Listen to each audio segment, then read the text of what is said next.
Hello, everybody, and welcome to the show where, after the collision, we sift through The wreckage, the freaking wreckage over here. the wreckage. I am your host, Jimmy T. That is the vet, Jamie Williams, and we are live on Hamid Media Group via the YouTube and on channelattitude.com after the fact. Vet, what's crack-a-lackin', man? It's been a double or nothing week of professional wrestling, but maybe was it all for nothing?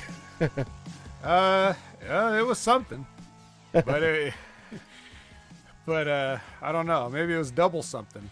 I don't know. I guess it's a big deal for AEW. You know, another pay-per-view in the books. A lot of people talking. You know, for the kind of people that really look forward to these pay-per-views, I feel as though, I guess it delivered on the same levels that all the other ones do, you know, but right. For people like us, it's just kind of a, man, that's long. You know what else I could do? Take a nap. I swear, man.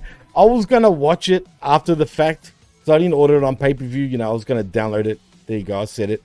But, and then I asked the chat, actually, funny enough, and they told me, don't even bother. Don't even waste your time. It goes for way too long. Apparently, all the matches were way too long as well. And that was enough for me. It's just the same as ever. It wasn't more or less than any other pay-per-view. But 6 hours, though, man. Like, who's got time for 6 hours? They're including the countdown with that. Yeah, the pre-show. But still, dude, like, it's too much.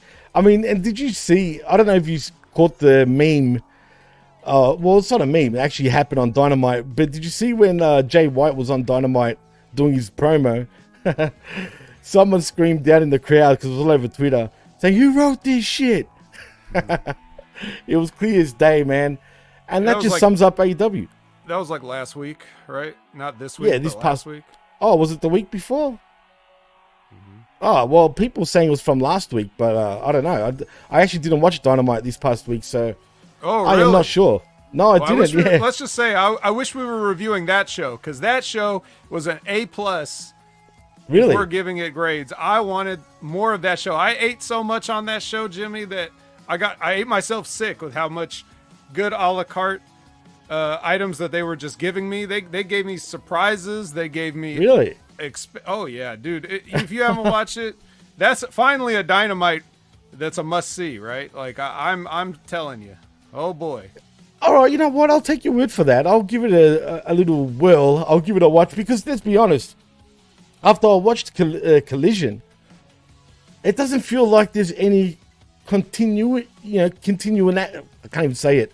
You know the words, right? Continuity. There we go. Thank you.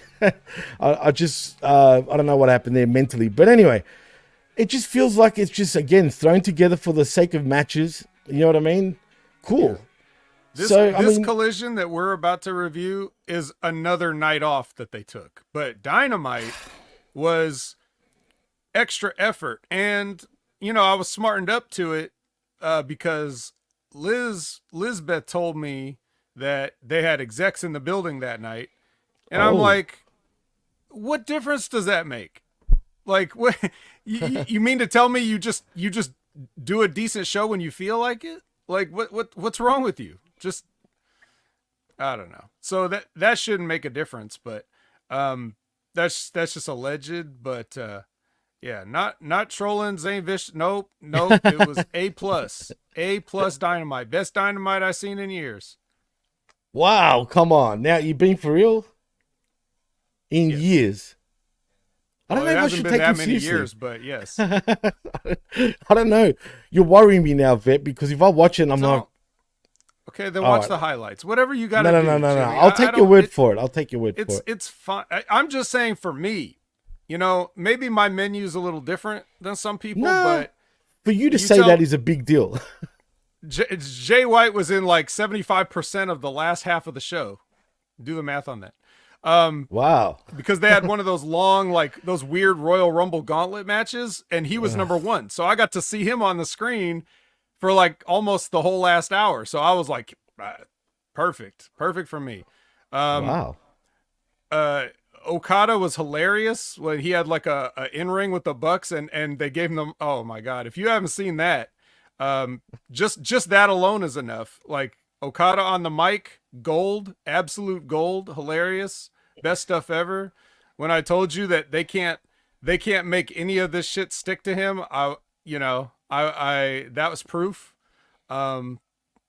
A bunch of other stuff. You remember I've been telling you, watch out for certain people in the future. I told you about Stephanie Vaquer. She showed up. Right. Surprise, surprise. We got a Mercedes Money match.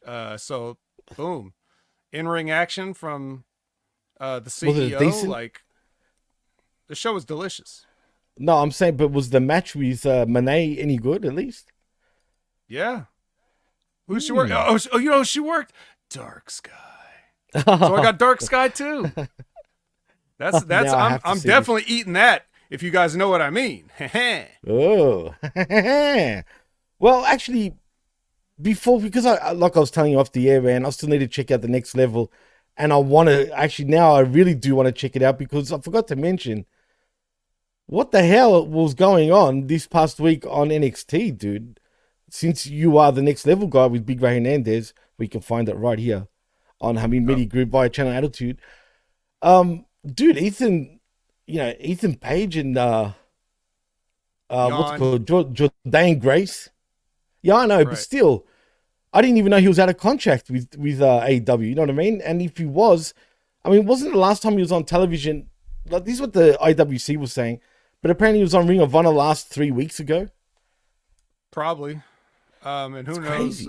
But yeah, well, it's funny too because he's playing it up like he's not signed to WWE on social media. Like he's playing into it. Obviously, there's something going on there. Maybe they're not signed. Maybe he isn't actually signed, but I'm sure he probably is. But even if he's not, I mean, I'm sure AEW had no problem letting him go, because again, if you've ever watched him, you'd be like, oh yeah, let him go. Yeah, I couldn't give a shit about Impact did. That's what really. AEW did. And if Impact and AEW are like, yeah, you can go, then that's a pretty bad sign. So, yeah, I think more people are concerned with Jordan Grace, like you said, just because she's definitely still with TNA. We all know that she's got the belt. And, they like her though. WWE seems to really like her, man, which TNA's got to be careful about. Yeah, it makes me wonder: would they bring any Knockouts champion there, or is it just because it's her? Like, who knows? That's a good question. But I've got a feeling it's more just because of her, dude, for some reason. But yeah, maybe. And but if they're interested in her, then she's got that baggage of her husband too. Like, it's always that, like, can my husband please have a job? Like that kind of thing. But yeah, but then there's not that he wouldn't deserve one, but no, he's done all right. Grisham's all right. But like, what was his, I think Sexy Red was the talk of the town. I mean, everybody was saying how good of a job she did in her part, and then the fact that she's going to be on Battlegrounds hosting that, and then after Battleground, the internal talk, whatever that means, is that they want to use her going forward for some role. Like, they'll just figure out something for her to do, I guess. So you haven't seen the last of Sexy Red. Sexy Red.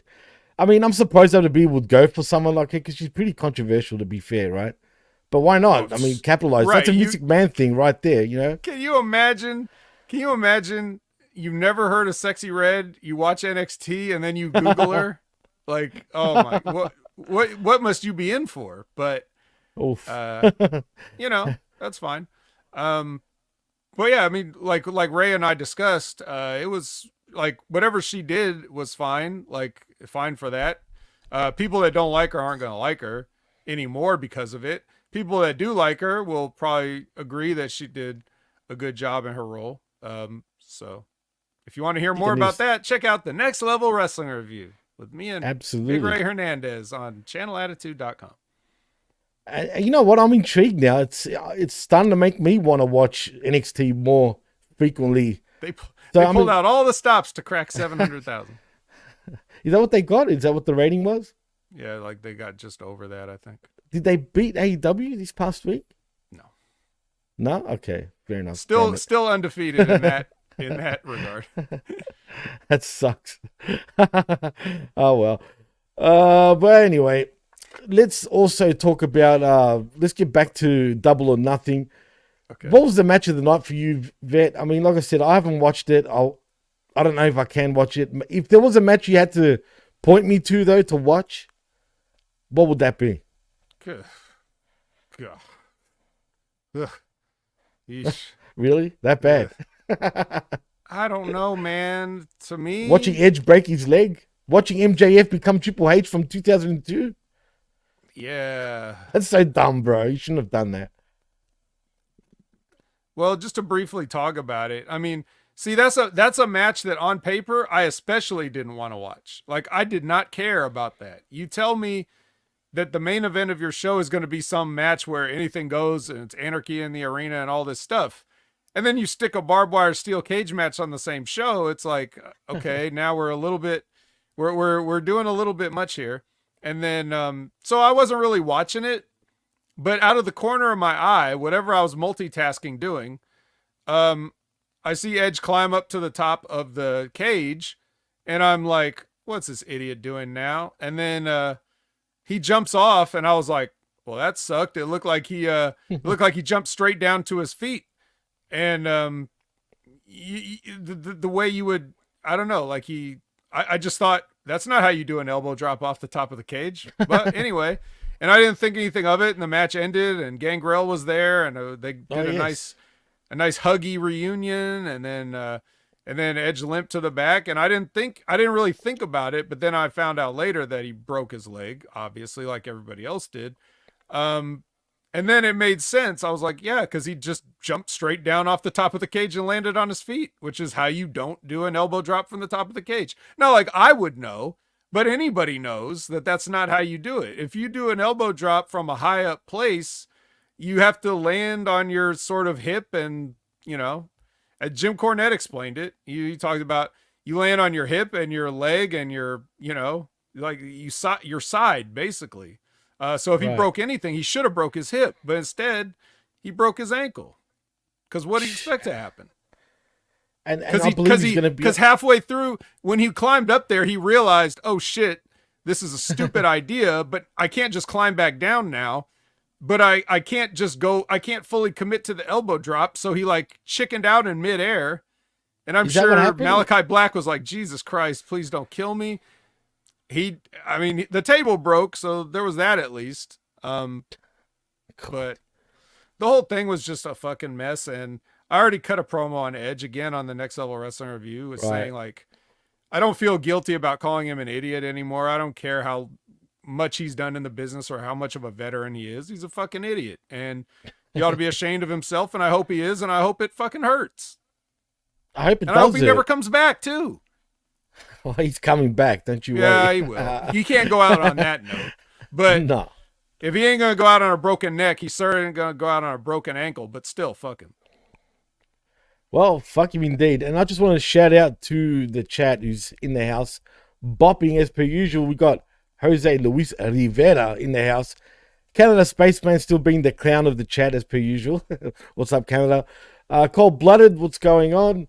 We also got Zane Vicious, the master and ruler of the world. We got Labrat. What are they testing on you today, Labrat? Who knows? We got the king of 2K24 in Aaron Ben Shlomo. Scott Woodford is also in the house. And also the professor, the A professor, not the professor as in Chabela Veracruz. I'm sure he'd be listening also.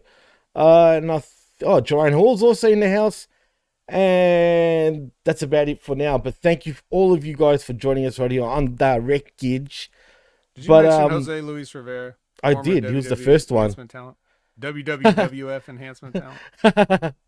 Well, speaking of Jose Luis Rivera, is he a doctor? Are you a doctor, bro? You got to be something, right? I mean, he looks like a doctor. Brazilian Jiu-Jitsu. Well, he says Music Man protects his older wrestlers from themselves. Tony's playing Edge on AEW Fight Forever with different results. He's kind of right, I guess. Well, I mean, Vince did protect his older guys. Let's clear up a couple of points. One, Vince McMahon ain't protecting it anymore. Second, it's not like he cared about them or their health. He just didn't want to have to it cost him any more money, whether it's from, being sued. But I mean, that's the thing. It's like, you just tell people that, like, if you're saying like, hey, I want to do this, it's the promoter's job to say, no, don't do that.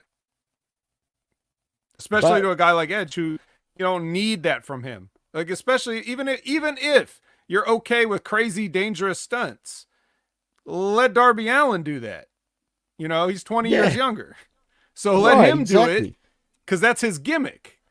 That's like 100%. That's like saying like, hey, like if somebody else says, hey, I want to come out in a trench coat and do the spear, you say, no, that's Edge's gimmick. You don't do it. You just don't do it. So, but that's AEW. What do you do, right? I mean, clearly, like, I don't want to jump ahead. Edge. It's Edge's fault. It's fucking Edge's fault. That's his Tony's spot. Fault too, he wanted to do it. If Tony approved it, that's fine. But like, he shouldn't have suggested it. There should never have been a moment where he said, what would be a good idea is me climbing up to the top of the cage. And the marks need to stop acting like Edge's being told to do that stuff. He's doing it on his own, and no one's going to tell him no, because he's a 50-year-old man who feels like he's got the cachet to say whatever he wants and call his own shots. And if these are the shots you're calling, instead of, educating the youth like you could and like you're supposed to, and telling them what not to do as well as what to do, and being an example and leading by example, that's what you're supposed to be doing. Instead, you're fucking jumping off the cage for nothing. No one gives a shit about this match. No one will ever remember anything about this match. The only thing they will remember is that this is the one where you broke your leg because you're a fucking moron. What a moron. Period. Absolutely period. Also, I just want to ask, Vet, this is going to WWE now. What do you think of AJ Styles' little Mark Henry friggin' swerve? I mean, he had the wrong color jacket on. He did. Dude, if he wore that salmon, gonna fake a retirement. Right? He needed to wear the salmon jacket, because that would have been a good little wink, wink, right? And then the people that would have known or remembered would have known exactly what was going to happen. Even though I was expecting this, there was not one time I was going to fall for him retiring right now the way he was. But it would have been great if he was wearing a salmon-colored jacket, but he didn't. But did you think it was going a little too far for someone like AJ to be playing up on this shit? Well, no. WWE, shall I say. Yeah. It's like, I'm sure, I don't know if he pitched that one, but it's just too soon, because it wasn't that long ago, really, that they're already recycling these old stories. But it was, believe it or not. It was over 10 years ago, which blows my mind, bro. When you think about it, it's longer crazy. than it feels like, but still, you don't need to it's enough in people's memory that most people are going to call back to that. Even if it happened 10 years ago, someone might have seen a clip of it only a couple years ago or a few years ago. So it's just a waste. It's a waste to pull it out and to rip it off like that. No, true, man. And speaking of Mark Henry, seems like Mark Henry might be coming back to WWE. And I'm sure you've heard what he's been saying. I mean, no one wanted his, advice in AEW. Surprise, surprise. He didn't give a shit. No one gave a shit about what the veterans had to say. Anything about Henry? And to be fair to Mark, come on, bro. You're bashing AEW while still under contract and being pro WWE anyway. Let's be real, man. Yeah, I mean, I know, not like I would ever listen to Bust It Open, so I don't know what he said, but yeah. Oh well, I don't listen to Bust It Open either. I just read, just shit. To be honest, I can't stand LaGreca. I mean, I don't know, man. He comes across as a real marktard, like a 60-year-old, 70-year-old marktard, but that's just me. But he's obviously got money. I mean, how else do you get, the boys to come and hang out, if you know what I mean? Yeah, he's smart enough, at least, that he surrounds himself with people, 100%, that lend credibility to it. But yeah, so. Well, bless his little heart. You know what I mean? Well, whatever you want to say. People still think that Becky Lynch is going to AEW, Vet. this makes me want to laugh my ass off. Apparently, TK has offered the fattest contract. So you want to talk about money? Well, if the reports are true, and you know what, I can see him offering a shitload and boatload of money for Becky Quinn. It'll be Becky Quinn, All Elite Rebecca Quinn. But do you think there's still any chance? I don't see it, dude. Doesn't matter how much money they offer. I would have said probably not, but you never know, because the last time I thought probably not was that fucking idiot that broke his ankle. Yeah.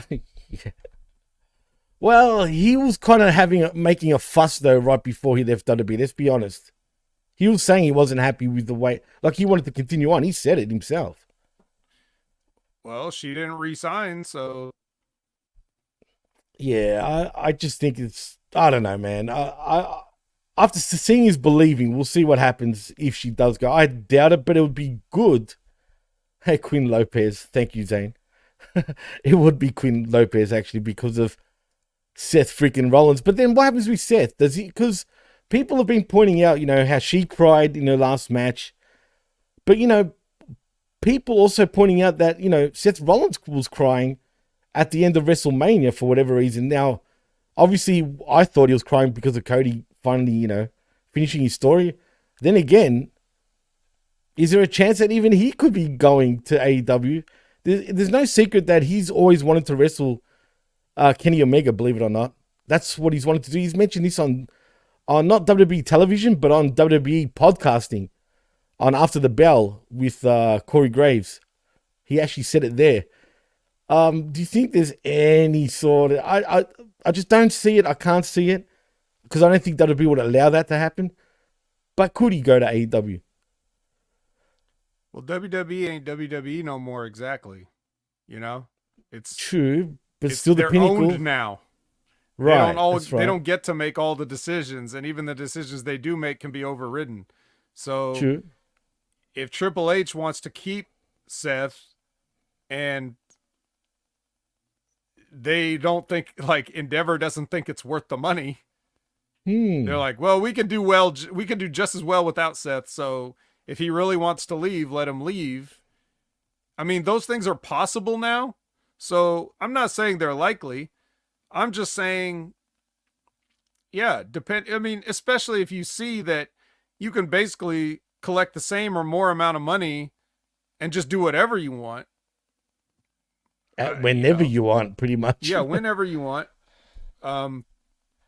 Then I could see that being an attractive option. It always kind of will be, as long as AEW is in business. So I definitely think it's more possible now than it would have been, say, a couple years ago. Interesting stuff. Also, Vet, I actually read Ronda Rousey's book. You're right. You know what? She's not as bad as I think she is. As a matter of fact, you know what? I could have done without the pregnancy talk. You know what I mean? And all that shit when she was pregnant and she miscarried. Oh my God. For a moment, I was thinking to her, this is really like a woman's friggin' book for a moment. It felt like that. Because not even Becky Lynch was going that deep into it like Ronda was. But I do want to say I did enjoy it. It was actually a great read. And also, she even knows herself that she's got an ego. You know what I mean? She admits herself like she's an egomaniac, basically. Not like that. I'm probably overstating it. But she's self-aware, put it that way, of how she's perceived. And the fact about the hotel thing about, man, I felt so bad for her. I feel like that would be, we're even ribbing her, bro. I felt like they were just literally going like this to her, man.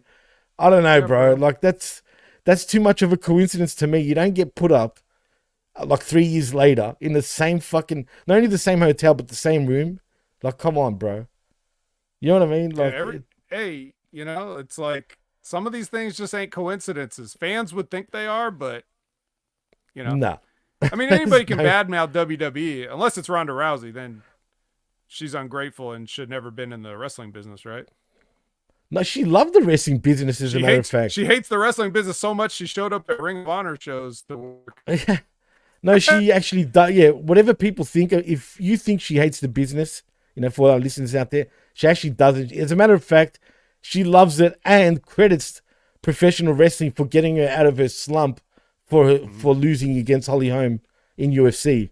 So, you know, and got her confidence back as well, which is amazing. I like those really. like little stories, you know, like her and like Santos Escobar say hanging out, and like just some of those personal stories. They just, the dirt sheet's not gonna be interested in reporting on them, but they just give us, or like her like going to smoke with Snoop, you know, like that kind of stuff. Like it's just a side of her that nobody wants to see, or they don't ignore care it. to see, like, so. Right.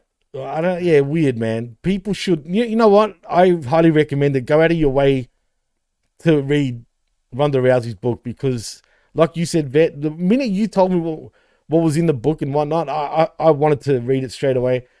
And man, it was great. I was into it the whole way through. Put it that way. And it's a great read. So I highly recommend it to everybody that hasn't read it yet. Go get it for sure. And she doesn't hate pro wrestling. Ronda Rousey, available in bookstores everywhere. Yeah, thank you.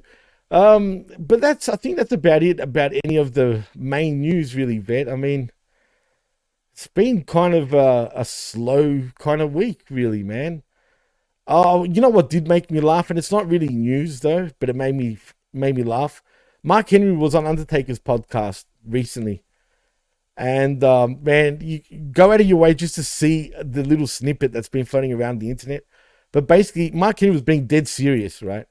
He's like, I wanted to kill Shawn Michaels and the Clique. Like, he was going to kill Shawn Michaels, legitly, right? But if you see Undertaker's face, bro, when he's saying, and Mark Henry wasn't fucking around. He was dead serious. Like, I wanted to kill fucking Shawn Michaels back in the 90s during the Attitude Era. And Undertaker's face, he just started cacking himself. Like, I mean, cacking himself, laughing. I've never seen something like this, man.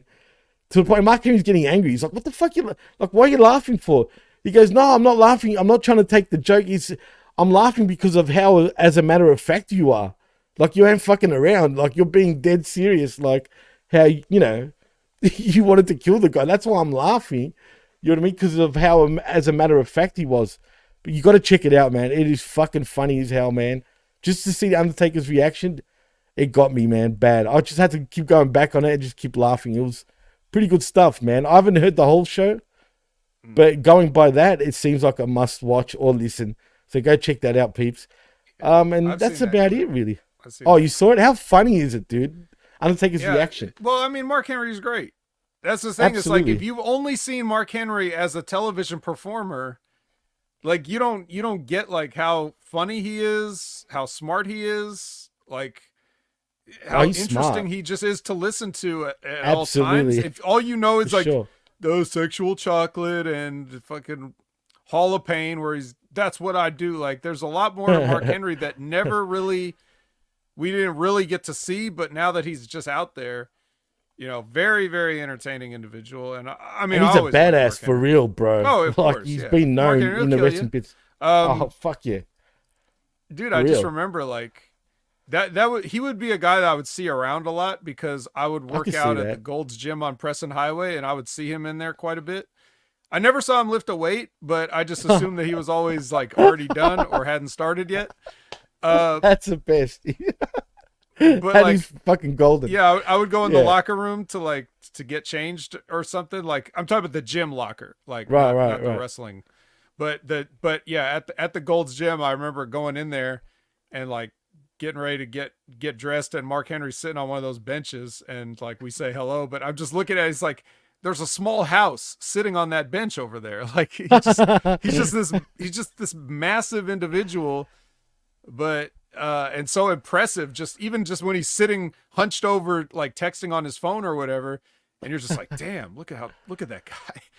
Like, he's imagine. I mean, if you haven't seen him in person, but I've seen him in person, guy and a good guy, but not up close. I've never seen him like really close, but I've seen him in person. But I could imagine he would have. But you seen him the way you saw him, man. He must be a brick shithouse, dude. Just looking at him.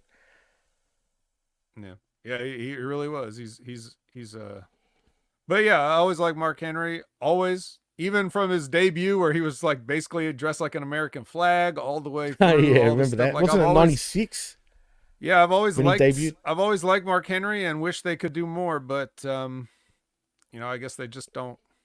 It's a problem that WWE's always had where they'll have like a big guy, whether it's like a giant guy or just like a really big guy like Mark Henry, and they're like, you could tell they want to do something with them, but they don't want them to be the guy. So Yeah. they don't know how to they don't know how to book a guy that like, cause you take a guy like a Big Show, or you take a guy like a Mark Henry, or you take a guy like, you're just like, okay, so why aren't these guys just killing everybody? You know? Dude, So when they first got Big Show, I mean, look what they were doing to him. Like he was coming out as Hulk Hogan at one point, or an angry giant eating. Like, you know what I mean? This is like a year after they signed him.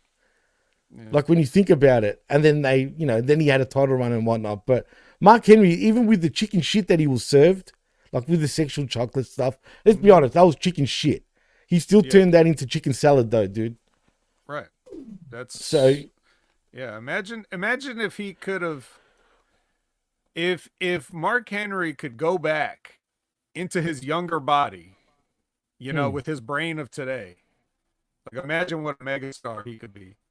Because I remember specifically, like there was a moment where it was in the 2006 Royal Rumble. I believe it was him versus Kurt Angle, like in a singles.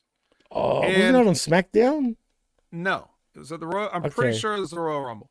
So you guys can look that up and correct me if I'm wrong. But Mark Henry versus Kurt Angle, Royal Rumble 2006, and I remember watching the match live and thinking like, oh shit, Mark Henry's got it. Like he's got it now. He figured it out. Like whatever the stuff he wasn't, mentally, like the psychology and all that other stuff that he didn't have during that first 10 years of his career where he was injured a lot or overweight or people were ribbing him like Shawn Michaels in the Click. Oh, he was getting ribbed a lot, dude. All that, all that stuff that he went through for that first 10 years where it just wasn't really clicking, even though he was doing his best to make the chicken salad. But like, he has to figure some of the stuff out on his own. Right. And I remember watching that match and being like, he got it. The light bulb went off. Mark Henry's good now. And it was after that, I guess, like in the next couple years, that was like, that's when he started. How long after 2006 2010 was the Hall of Pain thing? 4 years. It was 2010 when the Hall of Pain thing was happening. I'm pretty sure 09 to 2010. Right. So it took them 4 more years to trust Mark Henry. But typical of me, I saw that 4 years, 5 years ahead. Like I'm always seeing 5 years ahead. So when I saw the light bulb go off in Mark Henry, it took them another 4 years to catch up and give him the ball finally. Right. But yeah. And that was the end of his career too, by that point, pretty much. Pretty much, yeah. Until the salmon jacket. Yeah. It felt like yesterday. It's just bizarre that was like 10 years ago, pretty much. But you know what else is funny? You speaking about that, he was already in the business, 10 years in 06. Isn't that crazy? That would have been the end of his original contract that he signed, right? Oh my God, dude. Like, yeah, it would have, but it's crazy. Remember, he's like he signed that huge contract, 10 years for $10 million. Yeah. Apparently, I mean, it's good money for Henry though, at the time, when you think about it. I think WWE knew the value they had, plus knowing how he is backstage, like the badass that he is. I think WWE would have always looked after him anyway, dude. Like, if you know what I'm saying. If he wants a job now, I think they would still sign him up. Because like you said, when he first signed up, he was just a guy that was, a deadlifter coming off the Olympics.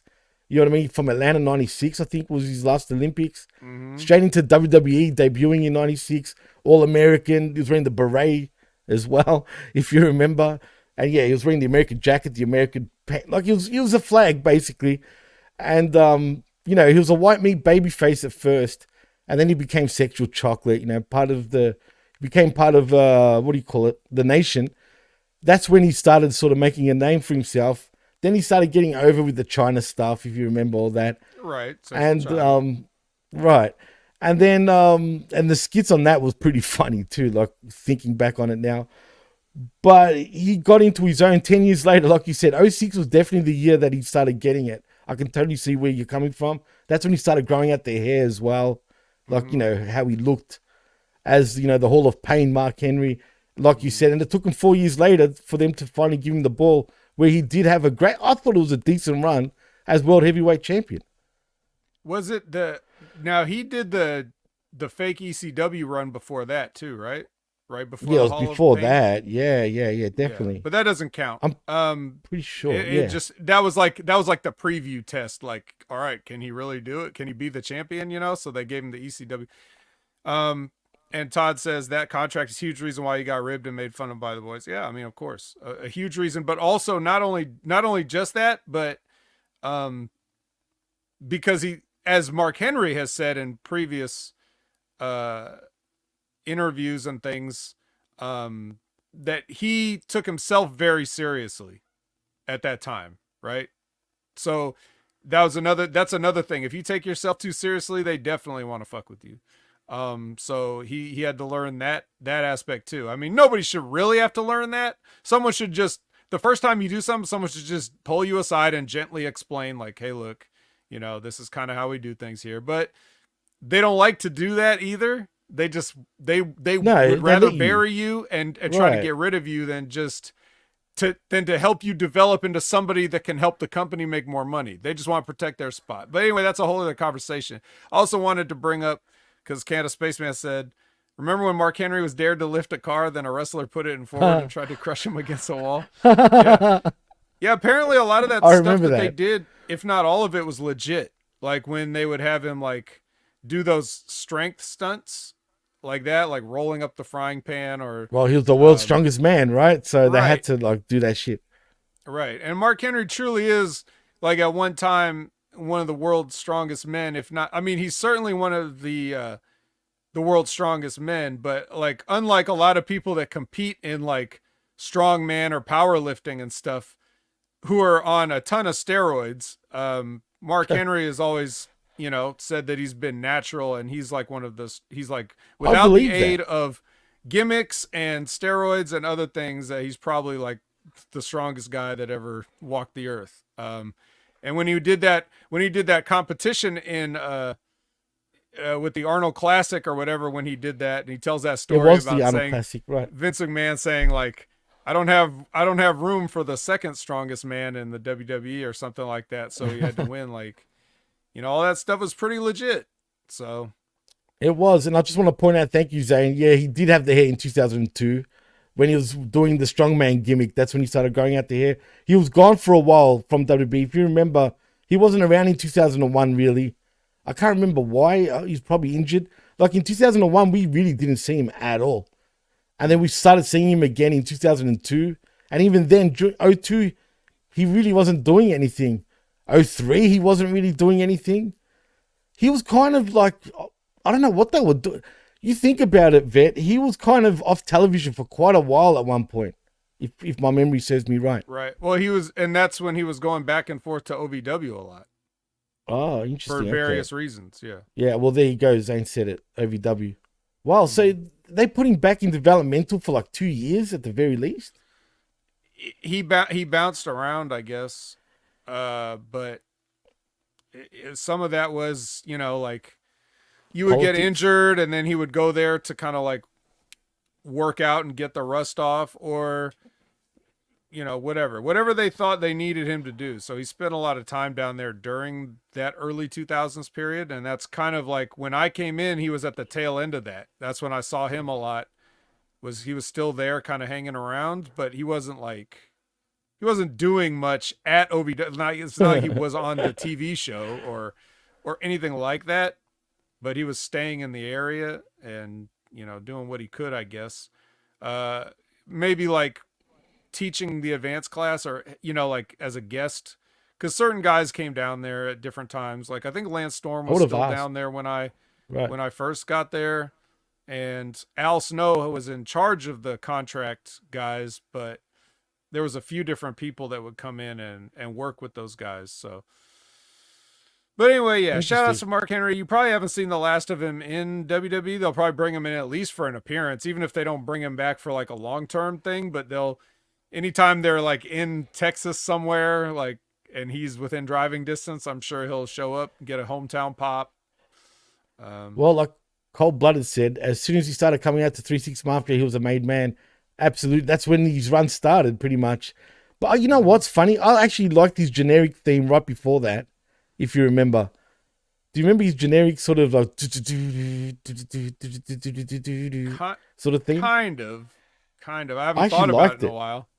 Yeah, neither have I. The sexual chocolate theme. Yeah, it's sexual, baby. Yeah, it was like a very R&B, very whitish, like. It was Barry White, like completely Barry White, dude. Yeah, absolutely. Canada Spaceman says, "Hey, Vet, was Mark Henry the judge at OVW Wrestlers Court?" That's a good question. I'm not sure. I don't know. There was a wrestling court judge in OVW if he does. Was it really a wrestlers court in OVW? I don't know. That's why I'm saying I don't know. I certainly I'd never attended it or was part of it. Yeah. And that's the first I've heard of it. So Zane is saying like he was trying to get that weight off him in 0203. It's like, yeah, but you know, one thing about Mark Henry though is that naturally he's just a massive human being. It's not like he was like he never was just like a big floppy fat disgusting like guy. Like if you look at his legs, there's like not an ounce of body fat on his legs or whatever. He's just the tree trunk. He's just a thick man. Like there's not, he could, of course we can all lose a little bit of weight, but it's like Mark Henry being overweight is not necessarily the same as like, yeah, he it's not like he was ever like Yokozuna levels. A lot of that was just muscle, you know? That's unhealthy fat. Like I hate to say it. Right. Mark Henry never gave me the fat vibes, just the big built motherfucker. I never saw Mark Henry jiggle. Let's put it that way. Nah, fuck no. Cold Blood says he can do a fake return this time. Yeah, that's what he should do. He should come in with a salmon jacket and say he just signed like a big contract, and then that'd be great. And then never show up again. And Zane's right again. It was a company mandate like Big Show. Big Show had the same treatment. Right. When he first signed, if you remember. Remember, Zane, you're thinking like a fan now. But remember, that's what WWE says. Oh, we need you to go to OVW and lose weight. That's true, too. What they're really saying is, get this fucking guy out of here. He needs to be humbled. That's what they're doing. That's Vince. Yep. Like, just don't let them rewrite the history. That's one. If I can teach any of you guys anything, don't take the WWE's story at face value. Always try to read between the lines and see what was really going on. 100%. If he lost a few pounds, I'm sure they would be happy, but that is not why they sent him down there. They sent him down there to punish him. Especially right after the Stone Cold match. He had a match with Stone Cold. It was when Vince wrestled Stone Cold at St. Valentine's Day Massacre. Remember when he debuted? And he'd done something wrong, like during that match. I think he might have. No. I'm talking about Mark Henry. Now, if they sent Big Show down there to lose weight, then yes, he did need to lose weight because Big Show was much fatter at certain times.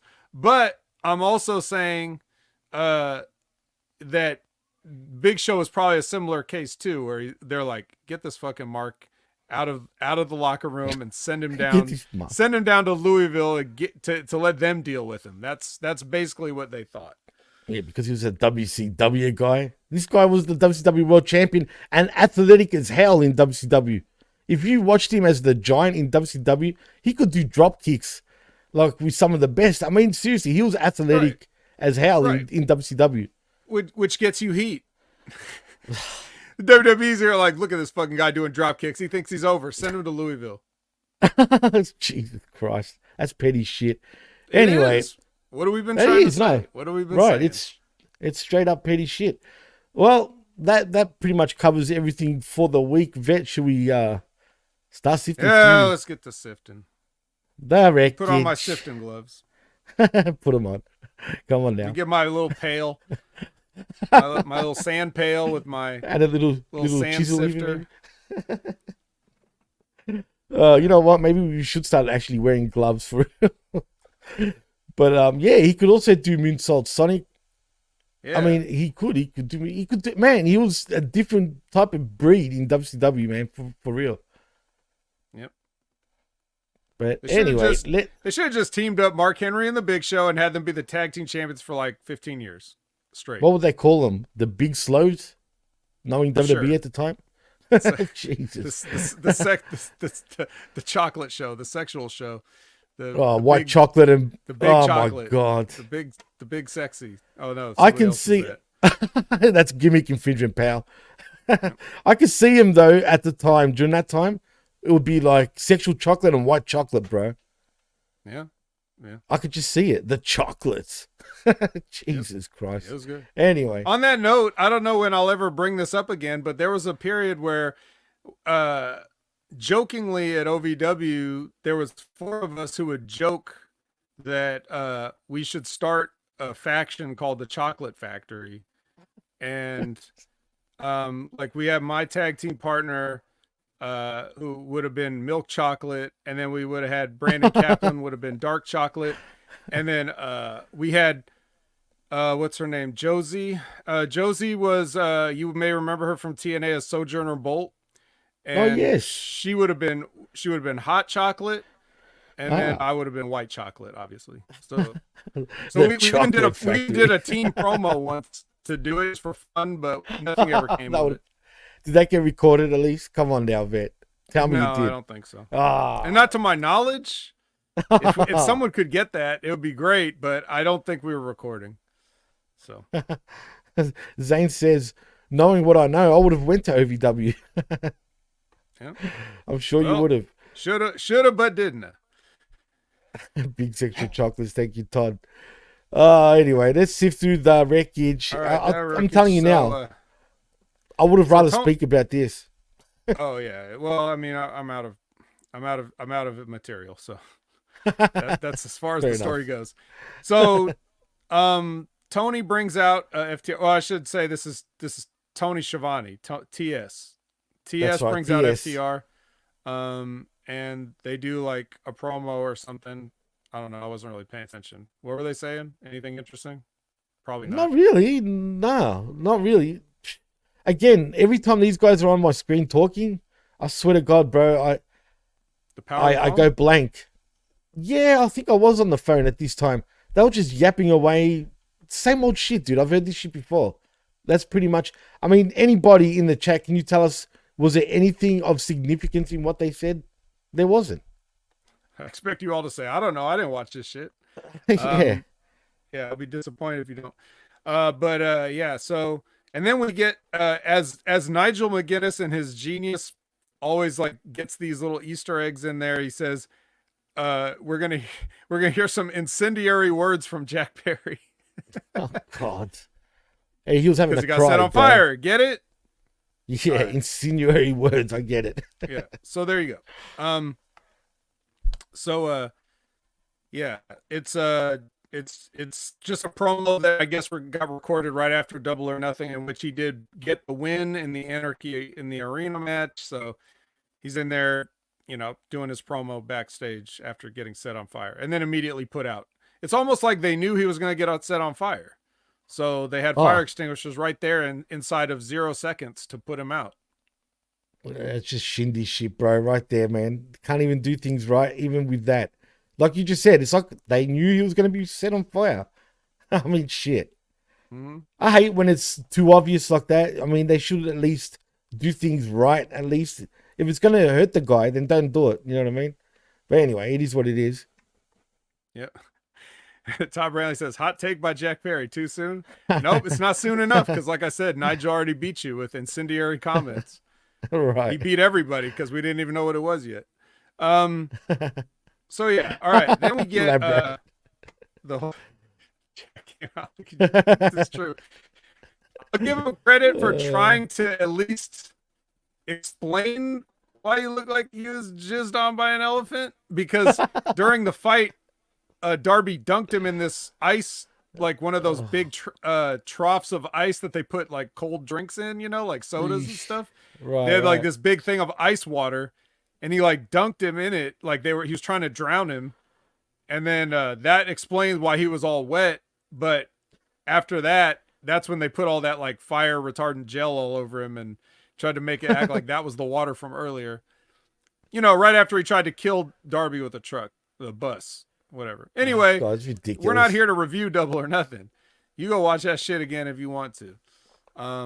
But we're here to talk about our first match, which is, all of Neck Strong comes out, but it's really Roderick Strong versus Lio Rush, who also made a surprise return on Dynamite.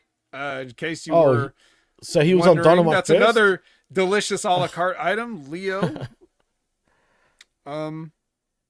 So they have a match, it's a pretty good match. I don't know. What do you think, Jimmy? What do you think of the match? Honestly, look, it was very choreographed. Don't get me wrong, but for what it was an entertaining match. I'll give him that. As a matter of fact, I thought it was better than the main event. Put it that way. Yeah, it might have been. So at one point, Matt Taven goes and gets Lio Rush's big fur coat and wears it, and I just saw him do it, and I'm just like, look, here's a free piece of advice, okay, from Matt Taven. You can't wear personality. All right. There's nothing you can do or put on or take off or anything that's going to give you a personality, bro. And sticking your thumbs in your own face and saying your name is not a catchphrase. So, dude, he's just he's a cheese ball. Like, really, like, and I used to think he had something. What was I thinking? Straight up. You were thinking compared to the current Ring of Honor landscape? Tall. Yeah, I was. No, because he's got a look to him. He's got a good look, but that's about it. You know what I mean? Everything after that. Yeah, see, what's up with that too, man? It's unique. Yeah, unique. I'm going to wear Mickey Mouse gloves. No worries, dude. And it's funny. No one else is doing it. And Todd says, that's an insult to cheese balls, Jimmy. I like cheese balls. I don't mind them. Not too much, but Sometimes. Sometimes, it's just a little cheesy balls. Nothing really, nothing major. I don't mind, but I don't mind bacon and cheese balls that are Cheetos, by the way. Oh. Have you got bacon and cheese balls? Speaking of cheese balls, Mike Bennett, he's able to get the distraction. He's able to distract Leo just long enough that when he goes for his frog splash, Roddy gets the knees up and then he hits the end of Heartache on Leo, and poor Leo not going to win this one. And there goes Roderick Strong, your winner. And Leo, thanks for coming. Always good to see you. It's the only guy that Roderick Strong is bigger than. Huh? Dude. Well, I was going to say, before you move on, so is Lio Rush signed with AEW for the second or third time at this point? Like Todd said, it's his fifth or sixth retirement he's lost track. Same here, man. How many times has he said he's retiring? I don't know, maybe once. I think it was more than once. I think he had one actual retirement and then a bunch of times where he either left or whatever. But Lio Rush is let's put it this way. I don't know anything that much about Lio Rush's personal life, but he definitely seems to be like a family-oriented guy. So he is. That's true. In my estimation, I feel like there's a lot of outside issues that cause him to make decisions about where he works. Like, I can see that. For example, we know that back in 2008, when Monty Brown had a family emergency, he left wrestling forever. Like, right, and that's because of his some people just realize what's really important, and right. And Monty Brown, dude, I was a big fan of Monty Brown, man. I know we've said this before, but I used to think this guy was something, bro. You know what I mean? For real. And you know what? But I'll take my hat off to him, man, because he left the wrestling game because his sister passed away, and he took her kids in, and that's why he left professional wrestling to take care of not only his own kids, but her kids also. But you know what? He was spotted backstage at Raw recently or something like that. Either Raw, SmackDown. He actually went visiting backstage, but I think he's in his 50s now, so don't ever expect a return, unfortunately. Right. He's probably hanging out, visiting, Right. Well, he was in his 40s when he was actually getting over. He had like a full NFL career. Yeah. Before absolutely. So shout outs to Mike Brown, shout outs to Mark Henry. Absolutely. And shout outs to shout outs to Kyle O'Reilly because he's doing a promo now. Ugh. Here's one thing I like about this. He said a great line to me. To me, it was a great line. He said, "I'm not going to go out there and have a great match. I'm going to beat you as violently and efficiently as possible." Which sure is the you first did, thing. Kyle. Well, at least he didn't say he was how many stars he was gonna get, right? Like, so the whole point is, when people talk about how good of a match they had in wrestling promos, that's stupid, because to a professional wrestler, a good match to them should be that you beat them in a squash. That should be a good match to you, not whether you tore the place down or, whether you had a great performance or whatever. If this shit was real, you want a first round TKO. Like, you don't want 100% a 5-round decision, so it's true. So I like that Kyle O'Reilly put that in his promo. As you already alluded to, it's not going to go that way, but at least he's going to, at least he said it. Right, no, for sure. Did we miss the Roddy Strong TK segment by any chance? Or is that coming up right here? Good. All right. So Lexi's backstage looking like she's going to get a scoop. And then the Underground Kings and they come in, and then Christopher Daniels is there, and Tony Khan is there, and then Roderick Strong just starts yelling at Tony Khan that he should be, he deserves whatever championship something. And what championship was he screaming about again? I don't know, but you know what? Tony, whatever he said, Tony agreed with him for whatever reason. He gave it for Dynamite this coming Wednesday, whatever championship that was. So it's gonna be.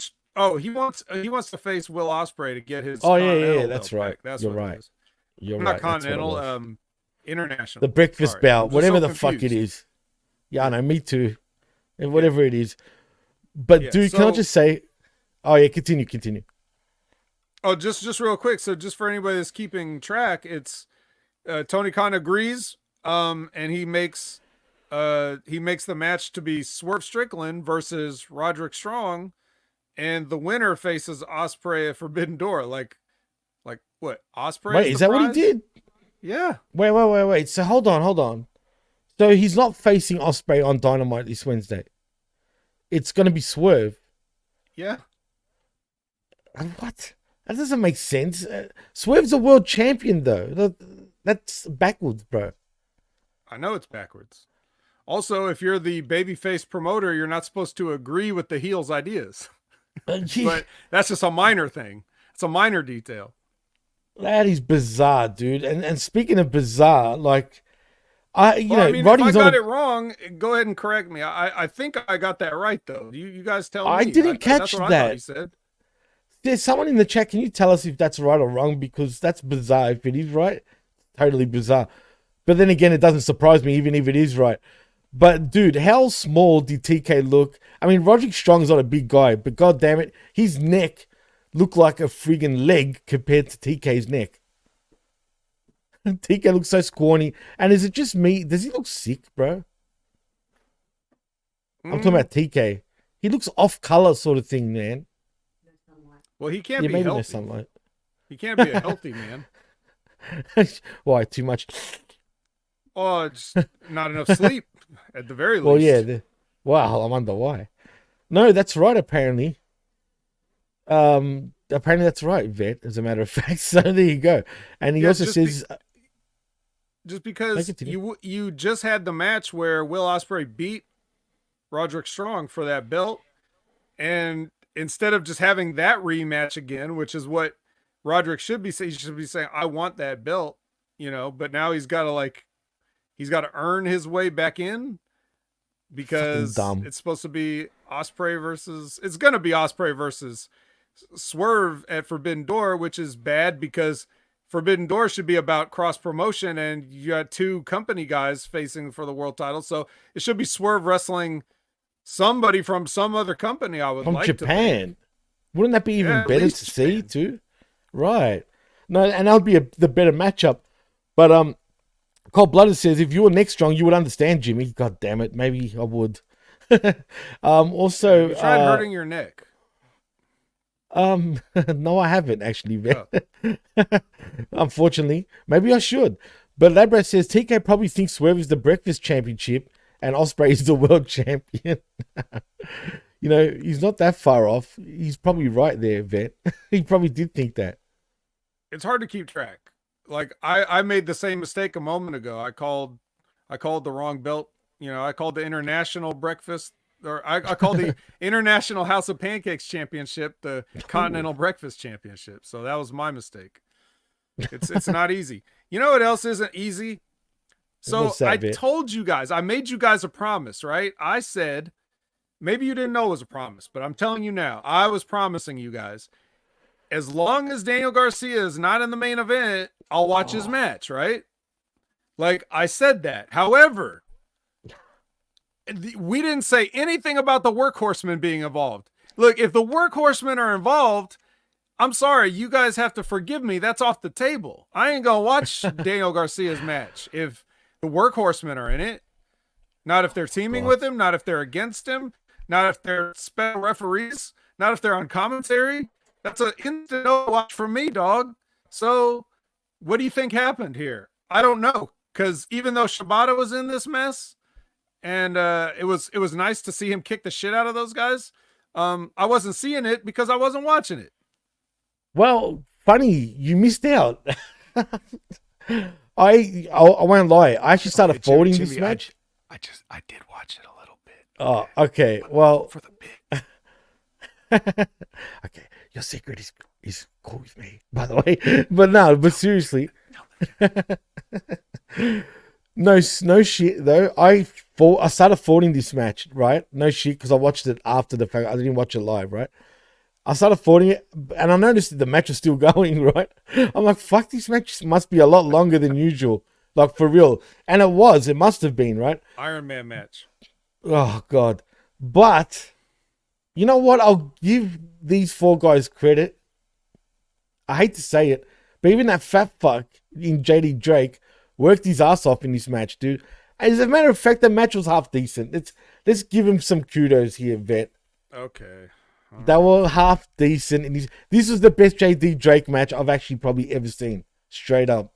Was he out of it most of the time? No, he wasn't actually. He was doing moonsaults. I mean, that's kind of impressive. He's not the first big guy to do it, but hell, he done it. You know what I mean? He done it. Wow. You got to give him credit. You got to give him a little bit of credit because they did. I know. Neither do I. I don't wanna, but they did pull off a decent match. So, congratulations, guys, including you, JD Drake. You got a point from me. You got a point from Jimmy. I'm still withholding my point though. Well, All right. Well, here's what I'll give this a point because next up is Stokely Hathaway and Chris Statlander. So, I agree. If anytime Stokely's on there, I'm in. So whatever. And in this one, they said they had a gift for Willow Nightingale, and it was just a bucket of trash. And, oh God, they destroyed the poor girl. Yeah. So there you go. I mean, and how good did what's her name look? The alien is in oh God, how did I go blank on her names, bro? Suddenly. Call her Chris Statlander. Yeah, Statlander, right? What's up with her wearing panties and shit, bro, on Double or Nothing? Why did she come out like that? What's up with that? Panties? Not that I'm complaining, but I'm just saying. Yeah, she was in panties. Dude, I don't literally. Remember. She was in black panties, bro, straight up. No shit. Yeah. Which, again, I'm not complaining, but it's just kind of odd. I like this heel sort of version. Call them trunks, Jim. They weren't trunks, my friend. I'll tell you now. They really weren't. But like I said, man, I actually like this version of Stat. And I can see, look, she hasn't been in the business for a long time. Been, 7 years maybe in the business? She was new as shit when she first signed with AEW. Like, she hadn't been around for a long time. Yeah, exactly. It was her mother's panties. It was one of those types. But still, she was wearing panties. Anyway, but I could see WWE sort of getting, starting to like Statlander just by her size and her look. She still needs a lot of work, though, in the ring, in my opinion. But I think she's got something at the moment, now that they've gone this way. Does she have two bad wheels or just the same bad wheel twice? I think it's the same bad wheel. Oh, I could have sworn she was wearing two knee braces though at the time. At one stage though, right? So maybe it's two, so. Bro. Could be two. Be. Well, she's still young, know, man. I don't know. They at least she's not trying to be, like the discounted Rhea Ripley anymore. Thank God. Remember that? Yeah. Mummy, really? God. Yeah, but she's also one of those creative pro. That's a problem. Yeah, I don't like that, but who's come out of that MJF, joint? Let's put it that way. Yeah, he's the exception. That's the only one. Canada Spaceman thinks that Standard has improved since she lost the Space Star glam rock image. I didn't mind her as an alien, to be fair. Well, yeah, the look and attitude was never the problem. It's just that she was the shits. That's the problem. Exactly. So she's getting better over time, but she's also getting more wear and tear on a body that was already breaking down. So as long as she stops doing stupid stuff, she'll extend her career. And she's only still in her 20s. Yeah, please don't do that. All right. Well, speaking of women, it is now time for Thunder Rosa versus Reina Dorada. Who the hell is Reina Dorada? And this match, I'm sorry, Vet, not that I'm sorry, but they had no chemistry, man. This match sucked. No workhorseman here? Unfortunately, no workhorseman. And what the hell was that Dorada chick wearing? Seriously? It looked off, man. What's with the mask? The hell was that? My mask. My mask. But Thunder Rosa still, she looks great. She looked great. She looked like a sort of a piece of leg ham, if you know what I mean. The way, do you get where I'm coming from? It annoys me when women sort of do this because I don't know why fucking food goes in my brain, but she looked like a friggin' ham. I'm just saying. Sorry. Well, I had to say it. Was it a delicious ham at least? Well, yeah, I'm sure it would be a delicious ham, but still, nevertheless, it's spicy. Ham. Maybe a little spicy, definitely. Definitely a little spicy, actually. Okay. 100%. Well, Canada Spaceman likes the look of Reina Dorada, the Golden Queen, for you non-Spanish speakers. Really? Yeah. That's what he said. You doesn't matter, though, whether you like her or not. She tapped out to the, what do you want to call this? A cobra crab? Like, what do you... Yeah, that's a good way of putting it. I mean, practically a cobra crab. Yeah, I guess. But you know what? She looked like she yanked it a little bit, dude. She tapped really quick as well. She was like, blah, blah, blah, like straight away. But it looked good the way she did it. I'll give her that. Yeah, there's always the danger of a little bit of shoot with these. It looked like it, dude. Tell me if I'm wrong. I mean, she yanked her, dude. She really did. And the way she tapped, it really looked like that was hurting her. I mean, I know everyone knows that Thunder Rosa also has an MMA background. So she doesn't fuck around. Put it that way. Right. Yep. No, she doesn't. Unless she does. So, speaking of fucking around, Cage of Agony. They're trying to get this name over. Is that the new name? Cage Danny of Agony. Rose, Ricky G, and KM. Good old KM. You remember him. Fuck me. 3 weeks in a row. Well, Cage of Agony gets the win. So Surprise. That's nice. That never happens. These guys never win, so that's good. There's nothing to report on about it. It was a squash match. That's about it. They're not going to go anywhere anyway. Just put it that way. Well, hold on. Tony and Mariah, they show a video of this from Rampage. I guess it was on Rampage the previous night. And then we get, now this one. this right here is going to bring all the viewers back. Oh. It's Claudio Castagnoli versus Johnny TV. Oh boy. So this was a, so straight from a house show near you in 2016, you get this match. It wasn't too bad, right? But I can't help but look at Johnny TV and think how broken down he looks. Does he not look like he's broken down a lot? He can still move, don't get me wrong. Maybe because he looks a lot older now. But him and fucking his girl kissing each other in front of Costagnoli, it looked weird. It looked like Costagnoli looked like a cuck. It just looked weird because he's just there and he's just anyway. Right. We all know it's your wife. Why wouldn't you kiss her? I know, true, but just it's overkill. Plus, who wears the pants in that fucking relationship? Let's be honest. I think if he wanted a divorce from her, let's be real, right?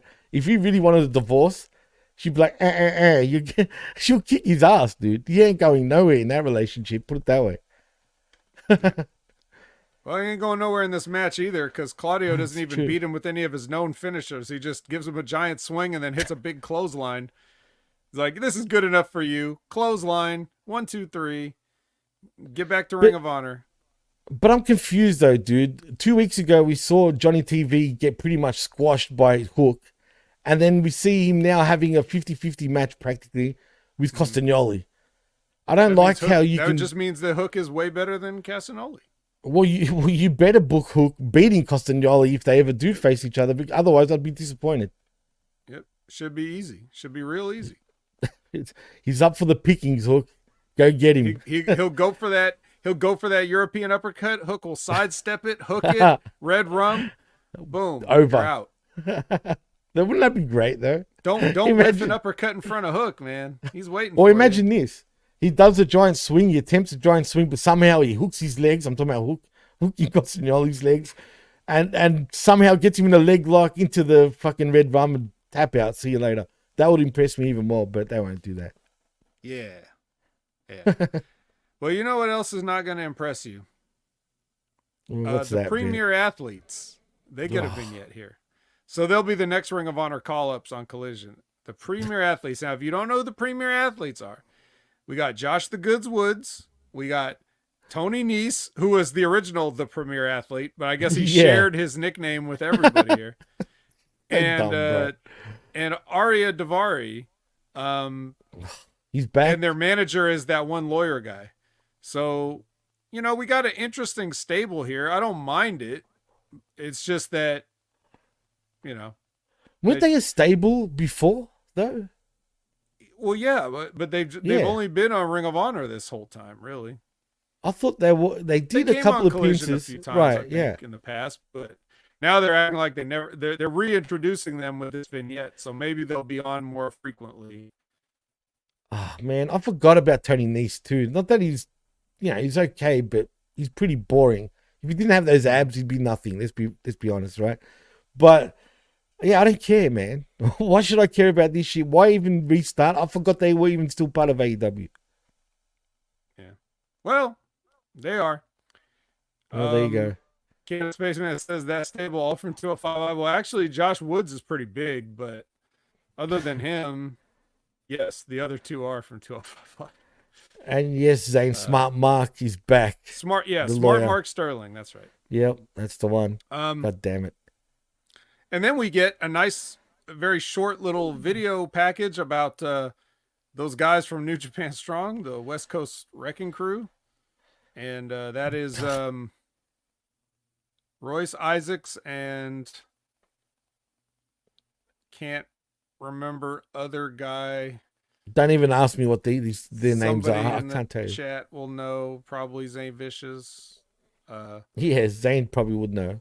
100%.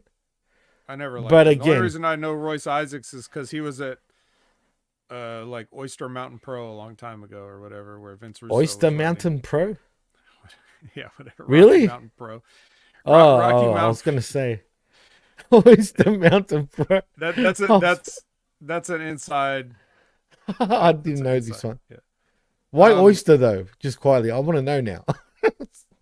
I don't know. It was like it's something that Disco called. Disco called it when Vince Russo was writing there. He's like, "What are you at that Oyster Mountain Pro? Like, I guess Rocky Mountain Oysters or some kind of I don't know, whatever it was." Jarrell Nelson, that's right. Yeah, him. Whoever that is. Yeah, like these guys are good. Like if you're watching a show that's about the size of New Japan Strong, anything else, then you're just kind of like, eh. And that's all they were right here because they're facing Shane Taylor Promotions, and Shane Taylor Promotions gets a rare win. So I know. Can you believe Right. it? They must have heard the podcast, dude. So now, Jimmy, we got Shane Taylor Promotions with a win and a 3-man team, and Cage of Agony with a win and a 3-man team. Oh man, I see what's going on here. Like, it's gonna be a collision course, so to speak. The two recently undefeated teams. Oh boy, bro! As of one but you know what's sad?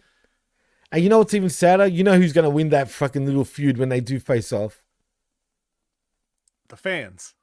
Yes, the fans win. We all win. You win. They win.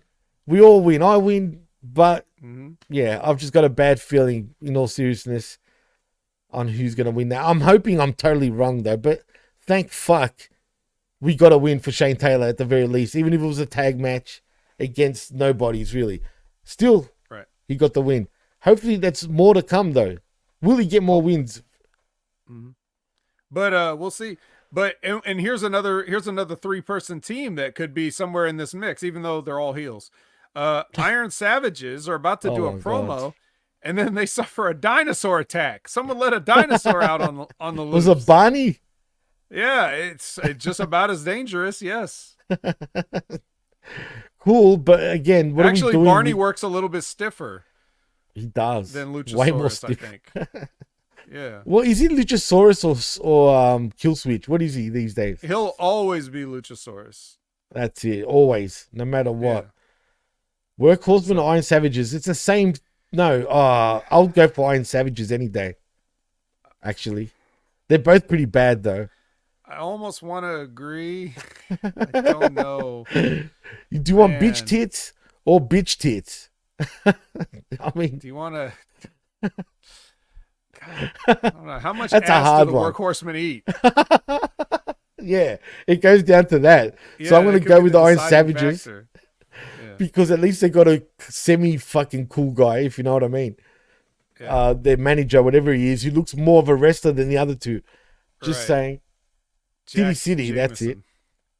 That's it, Jameson. Not the one that used to be in WWE. That was a manager, if you remember. No, that's unjacked Jameson. Unjacked Jameson. Who was that guy? So, for some of you know-it-alls, who the fuck was that Jameson guy? So who was he? I have no clue. I think I've heard it before, but I forgot. I don't remember anymore. I remember he would always eat his tie and shit. Like he was a weird cat, bro. Like I haven't thought about him since back in the day, but because you brought up Jameson, the one that's built, it just made me think of the Jameson that used to be a manager in WWE many moons ago. I think Jameson, that character, I think that's how Vince McMahon sees the rest of the world. Like he thinks they're all that, compared to him, He used to have a high pitched voice too. I was bad time. I was during the golden era, not the golden era, the new age, the new generation early era 90s when he was business. It was bad era. Yeah, that was when we had fucking Salvatore and Sincere. I remember him. And the Goon and all those fucking idiots during the time. Well, Jameson was even before that. Jameson was like, he 92? was 94. Oh, was it 92? Maybe 92. I thought 94 around there, but somewhere in there. Yeah. Well, looks like there's been enough talk. It's time for the main event. Somebody's gonna get their ass kicked. Somebody's gonna get their wig split. Shout outs to Mark Henry again. Yeah, we're keeping it going. See, we're all about callbacks here. Will Ospreay versus Kyle O'Reilly. Are they Irish brothers? Will Ospreay and Kyle O'Reilly? Will Ospreay. I see what you did there. I'm pretty sure Ospreay does not have an Irish background, and his name's not comma spray. It's actually one word, like the bird. Bird's the word. Yes. Ospreay. Hence why he flies. I get it. Oh, you mean that's not his birth name? Actually, it is, isn't it? Is it? I don't know. I'm not sure. Actually, I want to know. I'm actually interested now. William Ospreay. Hey, can I ask? Is he overdoing this babyface bullshit? He's like too white meat, if that makes sense. he can't be overdoing it too much because he's still part of the Callis family. Yeah, which is even more bizarre. Like it just, I don't know, man. He's enjoying his time in AEW a little too much for my liking, if that makes sense. To the point where he's coming across as fake. Well, there's nothing fake about him doing the CEO dance. Oh, true. That's God. I can't believe he did that, dude. And that was trending practically. Yuck. Bless him. CEO. Yeah, bless him, all right. Actually, his real shoot last name, get this, vet, his full name is William Peter Charles Osprey. Really? Yep, William Peter Charles Osprey. So that is his shoot name. Do you think he changed that later, like legally? Like he gave himself Osprey last name, kind of like a certain tattoo or just anything after the fact that he just wants to. He's an idiot. I'm a fan of his, but god damn it, Will. Seriously. Jesus. He's a Tony fan, put it that way, Vet. But let's get into the matchup. It didn't live up to the hype for me, bro. It didn't? Okay. It didn't. I was expecting more for some reason, dude, and I didn't get it. Well, you said earlier that the Strong versus Leo was probably the match that I'm telling you, it was better than this match, I think, by a mile, in my opinion. I don't know. This was too slow for these two, I felt. Maybe there's no real chemistry with these two guys. It just didn't feel like, I don't know, man. Maybe they're trying to tell the story of, O'Reilly sort of grounding Ospreay more so than anything, which is probably the case. Mm-hmm. But it just doesn't suit Ospreay, in that sort of matchup. That's all. Well, I would like Ospreay to show that he can do more than his choreographed flips, because we know that he can. He just never does. Right. He doesn't want to, whatever the case. So if he has somebody in there that's gonna do that, then he has to be able to show, like, hey, I've got more, tools in my toolbox than just, jumping off stuff. So I don't mind it. And they still got a lot of their, corny bullshit in, like with of course, right. Yeah, he's I couldn't even tell you the spots. I've seen him so many times, but like there's gonna be like a spot where he gets up and like he takes a move and then gets up and does an enziguri and then sells like spot on, dude. That's the fixture, dude. Time. Spot on every time. The enziguri, he pops up enziguri. I can't hear Jimmy again. Oh no. Chat, can you hear me? Chat, am I Jimmy, good? Vamp for him. Can you hear me? Just like Canada Spaceman will sing, come on, chameleon. You still can't hear me? Revamp says in the chat, I didn't even watch Collision, but I'd rather watch this. Thank you, brother. Trust me, our show is always better than Collision. Believe me. Canada says, I am loud. Am I too loud, Mr. Spaceman? Oh, loud and clear. Good stuff. Thank you, Cold. The vet is back, right? Wait a minute. There's two of you, vet. Two vets? Wait, there we go. I have to get rid of the other vet. Why is it two of you? I don't know. Some multi-dimensional. This is a StreamYard issue. It's the same old StreamYard issue. Every once in a while, at a certain point after like an hour or so, it just cuts my mic off so I can't hear you anymore. But the chat can hear both of us. Like this has happened like 3 weeks in a row. Yeah, what's going on there, vet? You think that's bizarre? StreamYard. It's something StreamYard. Yeah, well, get your shit right, StreamYard. Trust me, StreamYard does do weird shit, man. It happens to me occasionally too, man. Yeah. So basically, all I remember saying last was that, Forex. Yeah, that made me laugh. Good one, Colt.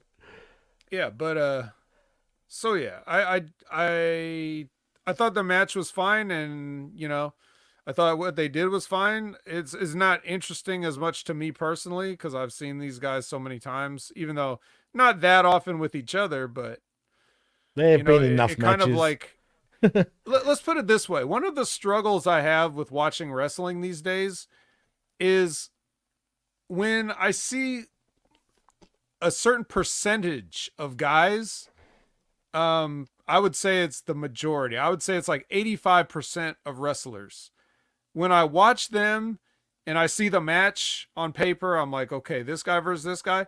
I feel like it's just going to be guys taking turns doing their stuff. Whereas the other 15%, I watch them and I see them like they're trying to have the match that's needed in that moment. It's either needed because of the story, it's needed because of their character, it's needed because of the styles that the two wrestlers are working, whether it's the stipulation of the match, like that top 15%. Those guys are entertaining because I don't know if and when they're even going to do any of their signature moves. They might work a whole match without doing any of their bullshit, but they might just have a different kind of match. When I see Will Ospreay, I never feel like that. I never have watched a Will Ospreay match where he's shown me something different. He's good at the things that he does. Oh, for sure. Just watching him do the moves is not, to me, that's not entertaining enough. And Kyle O'Reilly, I wouldn't necessarily, he's in the top 15% of guys, but he's more so likely to have a different type of match and not just go through his greatest hits than a guy like Will Ospreay. Like you'll be more likely to see a unique match from Kyle, but it just may not be that exciting because he works a more realistic-ish grounded style. That's the one thing I do like about him. Yeah. He incorporates a lot of, like shoot holds, and he does good striking stuff. Like he's trained at striking. So he wants to bring a little bit of that realism to a match, but there always comes that point in a match where you got to compromise, and Will Ospreay's got to get his shit in. So at some point, Kyle's got to let him, right? Unfortunately, right. So not that interesting of a match for me personally to watch. Maybe that's what you didn't like about it too. Maybe that's why you thought Leo versus Roderick was better, even though I would consider Roderick to be a guy that kind of gets his shit in a lot. But and he did. He did get his shit in. And Leo Rush is also a guy that gets his shit in, but he is in that top 15% because I've seen him enough times to see him do I've seen him do matches where he barely did anything athletic. Like when he was I want to say he was the cruiserweight champion during the 205 times, and I've seen him work a match. I can't remember who it was against, but it was so good. But he basically walked around and punched him. He was like a heel Randy Orton all night. Like he didn't do any exciting shit because he, again, was trying to have the match that was needed at that time for that person, for that stipulation, for that spot on the card. Like I know Leo knows what to do. And when he's in the babyface position, he does the things that are exciting that people want to see from the babyface. When he's in the heel position, he can work slow like a Randy Orton, but the only thing that sucks is that he's just so small. Like too small, right? But he's got something. So it's unfortunate that he's the size that he is because his psychology is really good. His attitude, he's a lot better, right? Like all of his stuff is really good, and he's very athletic. But even among small guys, he's just too small. He's too small. That's the only thing about Leo Rush that you could put in the negative column, really. He's got all the other tools. But anyway, the point is that he's capable of having that type of a different match. Will Ospreay's not. Kyle O'Reilly sometimes, and then we get what we get. Main event, maybe not my cup of tea. Doesn't sound like it was your cup of tea. Good on paper. Canada Spaceman loved it, so somebody likes it. Kyle O'Reilly is Canadian. There could be some bias there. Doesn't matter. Maybe that's the problem with his lack of personality. Yeah, I would still say, even against my personal feelings, I would give the match a thumbs up. It was decent enough. Don't get me wrong. Good match, just not what I wanted. I didn't order this. Neither did I. And but the thing is, like, I was just gonna say, Will does hit the Stormbreaker to finish the match. Obviously, he was gonna win. That was never in doubt. That's the other problem with the match. Yeah, and the thing is, look, I don't mind Kyle O'Reilly. Seriously, I actually don't. If he actually brought some personality, because the thing is, you know, with Red Dragon, you know, when he was part with, you know, with Bobby Fish and whatnot, I felt like, you know, them two working together, you know, they kind of masked each other's weaknesses pretty well. Like, you know what I mean? The lack of charisma and personality from Kyle was fine because of Fish, and they were both similar type of wrestlers in terms of the, you know, they work a shoot style of wrestling, because, you know, Kyle does kickboxing, jiu-jitsu, and all sorts of shit. Same with Bobby Fish. And the thing is, if Kyle actually had a personality, like really, he could have been something. He is small, don't get me wrong, but he could have been something more. You know what I mean? Like if he actually brought some sort of personality. And I'm sure he's aware of that. I'm sure he's tried, but I guess it's too late at this age. You know what I mean? To try what are you talking about Fish? Kyle O'Reilly. Oh. Kyle O'Reilly. I was saying that Fish and O'Reilly, when they were together, they kind of hid each other's weaknesses in terms of personalities. You know what I mean? Plus, Fish would. The only thing I would push back on is I do think Kyle O'Reilly has a personality. I just don't think it's like outrageous enough that it's that noticeable. But I definitely think he's like, well, you know, when he was in the Undisputed Era, everybody was looking at Adam Cole as like the personality of it. But I actually thought Kyle O'Reilly was much more interesting to listen to than Adam Cole.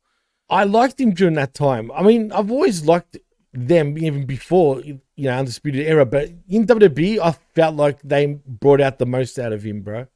Really. Honestly. Yes. That's when he started to talk more.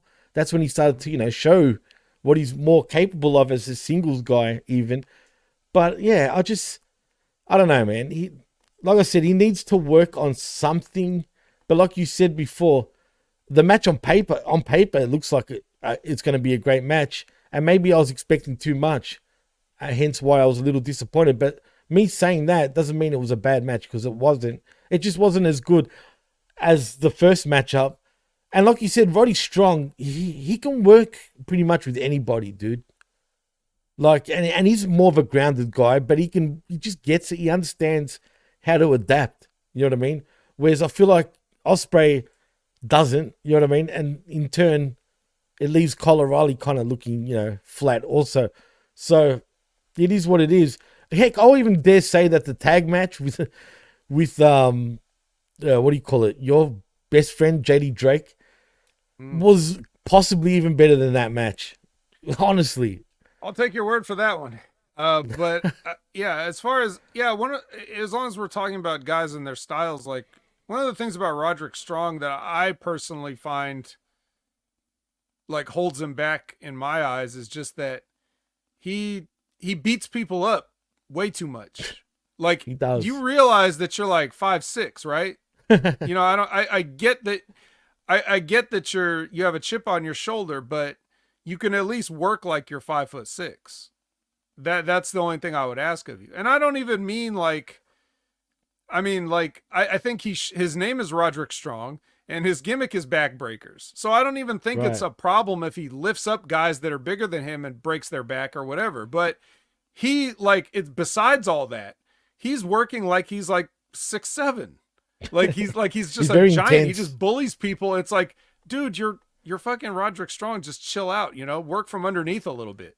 That's all. He lets the chip on his shoulder that he has in real life go over into the matches, and he takes too much of the match sometimes, I think.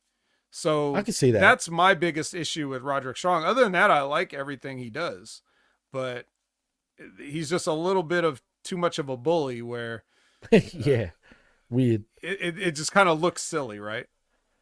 Yeah, well, like Todd says, you're Roderick Strong, not Bruiser Brody. My guy, chill. Right. Exactly. Right. Spot on. It's true, man. But yeah, I mean, he does work like he's got a chip on his shoulder, and he does come across as a bit of a bully per se. I don't know if he is or not in real life, but he's definitely.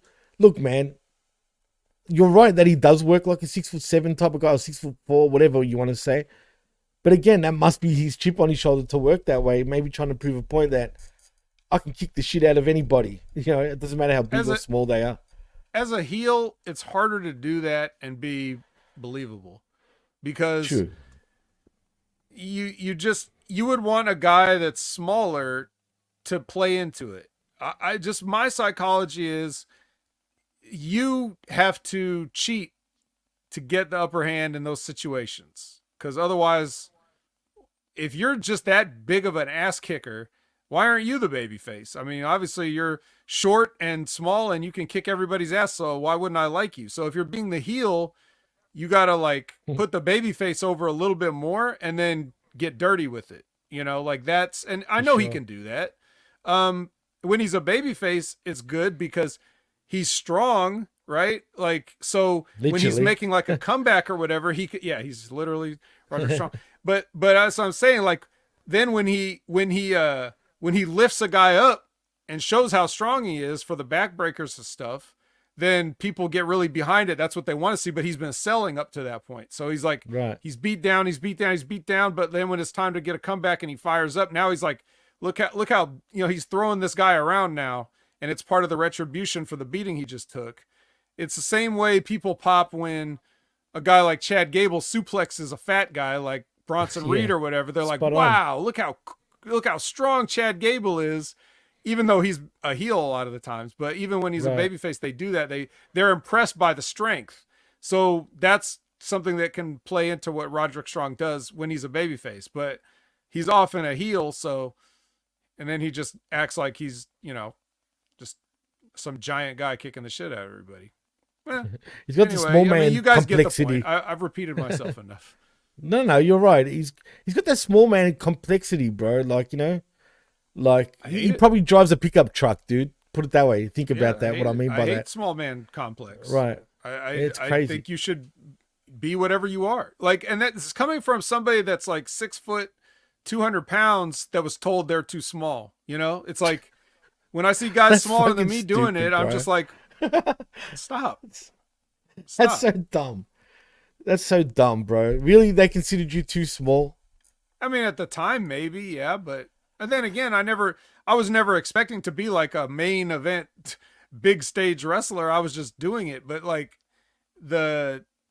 I mean, not doing main stage. I mean, I was doing wrestling, but it wasn't like it was my dream to be a wrestler like these guys are doing. I was just part of it. But I mean, even with that height and weight or whatever, I'm considered in that era, in that group of people, like as on the smaller side.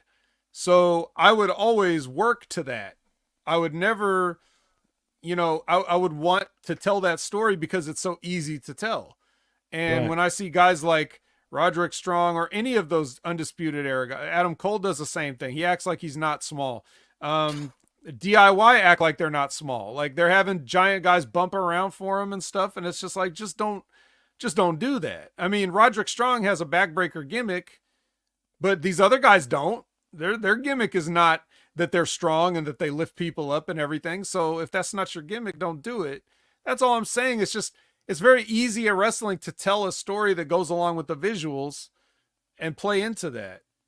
And the chip on your shoulder comes from people telling you ever since you get into wrestling, hey, you're too small for this business. You're too small for this business. So they get tired of hearing that. And then every chance they get, they pull the rib of making bigger guys take bumps for them because of politics.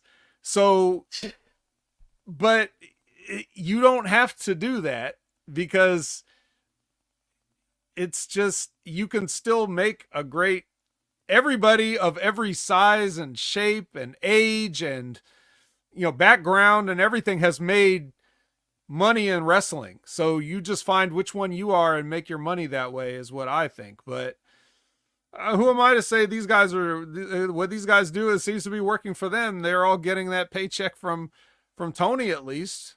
So right. Absolutely. No, for sure. Well, no, for sure. Whoops. That's the wrong thing. But, it's funny because Todd says, put him in the ring with Gangrel and let's see how next strong he really is. Yeah. But Gangrel's a bit old now, but he still looks great, man. I'll give him take that. A bite. Oh, yeah, you can take a bite. Actually, as a matter of fact, I don't know if you heard, I forgot to mention, apparently Adam Copeland has copyrighted the Brood name. Apparently he's now. Yeah, we might have the Brood back together again. Yeah, have fun being in the Brood from your rocking chair at home. Oh, I'll be ready. From your rocking chair, just quietly. Well, Vet, I think that covers the show. I mean, is there much more we need to touch on? Not really. So in saying that, and for once, because let's be honest, we've given you guys more than enough lately. Our shows have been going for 2.5 hours plus the last few weeks. And, you know, usually we like to keep it around 1 hour and 30 minutes, but we still gave you even more than that tonight. So in saying that, Vet, tell them where they can, tell them what you're doing and where they can find you. Oh, no, actually, no, don't do that. We've got to give a grade first. We've got to give a grade first. Oh. We need a grade. If you had to grade this show, what would you grade the show? D+. It's a D+ for me because it's a main event that, while it was fine, I didn't want it, and I got very little in the way of my menu items. I got a tiny, like a little parsley size bit of Stokely Hathaway. Yeah. Trying to think, what else do we get? Wasn't much. Not on your menu. There definitely wasn't much. I was starving. They filled me up on Yeah. Wednesday, but they starved me out this time. So I don't know. I'll have to look back over it as you give your grade. Let me reassess this. No, there wasn't much because it would have stood out for me. Trust me, I would have pointed it out. I'd give it a D as well, man. Oh, by the way, at the very end of the show, Swerve came on and did a video thing, like a video promo for Wednesday to Will Ospreay, just so that we're thorough in our examination of the thing. Actually, can I ask you, Vet, is Swerve a heel again? I think Swerve he is what he is, and the people do what they do. Because I'm confused. I'm actually very confused. This has been a bad run for him, and it's not his fault, man, but it sucks because I feel like they could have done so much more with this guy. Instead, they're making him look second rate, but who am I to judge? Because I love Swerve. You know, as long as he's champ, I'm still happy, but he can't be happy with the way he's being treated as champion. He can't be, but I don't know. Maybe I'm wrong. But anyway, I'll definitely give this a D. As you said, there wasn't much on my menu either. JD Drake did impress me. I pointed that out, which it's rare that when that happens. I did enjoy the first match between Roddy Strong and Leo Rush. The main event should have been better in my eyes, but it just wasn't. And that's my take. So, yeah, D. And there was nothing on my a la carte menu, really, for me either, Vet. Yeah, we didn't get no Jay White. You know what I mean? No, actually, this is pretty weak. Go back to Wednesday, Jimmy. I'll check it out. I'm going to check it out. I will. I'm going to check it out. But no shit. This card on paper was pretty weak. You know what I mean? Than usual. So you got... Yeah, for me, I guess Leo Rush would have been like compliments of the chef. Like, here you go. Yeah. Or like, just take this and shut up type of thing. special surprise. Like, oh, Mr. Williams, you're one of our best customers, even though you hate this place. Here, we'd like to give you a special dessert. It's like Leo Rush, but they serve it to me first, and they. So it was warm. It was lukewarm still. So there was that. Like I said, Stokely was like a sprig of parsley, and the Shane Taylor getting a win was like, it was like if you just ordered like the fish and chips, I guess. I don't know, something not that good. I don't really know, but yeah, and like Zane said, the Swerve thing was a post-produced promo about things that just happened. So I guess what happened was, Zane, I guess he recorded a separate vignette for whether Will Ospreay won or whether Kyle O'Reilly won, and he just played whichever one and threw the other one away, deleted the other one. Zane also says classic menu item is back. Yeah. Oh, and I forgot Shane Taylor. Shane Taylor was my piece of parsley, dude. Really, that's about it. And the win. He lasted about as long as the Stokely promo because the match, it was a tag team match to begin with, but he got his little package pile driver for the win. So. Yeah, it was pretty again. There was just nothing other than the swerve stuff, and that was really lazily done for me. There was nothing really moving forward with shit. Oh, and Roderick Strong, if you want to call it moving forward. But anyway, so double D's from us. See what I did there, Vet. But in saying that, Vet, tell them what you're doing and where to find you, man. All right, you can find me at Opinion Haver on all your favorite social media platforms. Look at Homeboy 88 sliding. It's Homeboy 88. Oh, Jesus, like a creep. But yeah, so Opinion Haver everywhere. Every Monday night, 6:30 p.m. Pacific, 9:30 p.m. Eastern. Impact Attack with Brandon. Talk about TNA or NXT. Because Jordan Grace, the crossover, that goes with my other show. The Next Level Wrestling Review with Big Ray Hernandez. Wednesday at 8 a.m. Pacific, 11 a.m. Eastern. If you want to join us live to talk about NXT and Jordan Grace and Sexy Red and whoever else. Yeah, so those are the main shows besides this one for me on Hami Media Group. And then, of course, you have Wrestling with Rib Rogers every Friday at 8 a.m. Pacific, 11 a.m. Eastern. So live Q&As. You can learn a lot by asking Rip the right questions. He may not give you the answer you want, but he may give you he's going to give you an interesting answer nonetheless. So check that show out and everything else they do.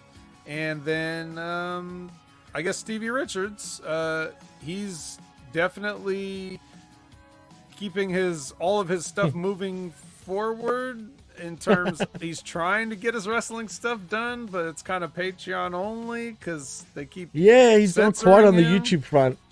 Yeah.